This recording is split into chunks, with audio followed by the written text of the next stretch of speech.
আপনারা কি আমার মারবেন? আমি দিছি আমি কে আপনাকে এমপি গিরি দেখাইছি?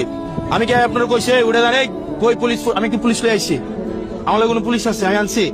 আমার কথা হচ্ছে আমি আমার কাকাস বাতিজারের লগে কথা কইতে যাবো, আমার পুলিশ লাগবে কেন? আমি ম্যাজিস্ট্রেট নিয়ে আসতে হবে কেন? আপনার লগে কথা বলে কি ম্যাজিস্ট্রেট লাগবে?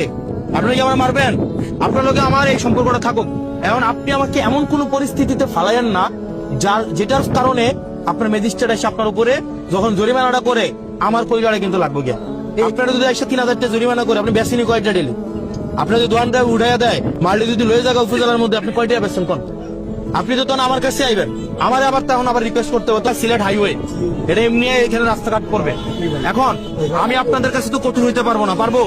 আপনারা আমার বাপ ভাই, আমি আপনাদের কাছে অনুরোধ করতে আসছি, কারণ আগামী 3 দিন পরে ম্যাজিস্ট্রেট আসবে, আইসা অভিযান চালাবে এবং জরিমানা করবে এবং তুলে দিবে।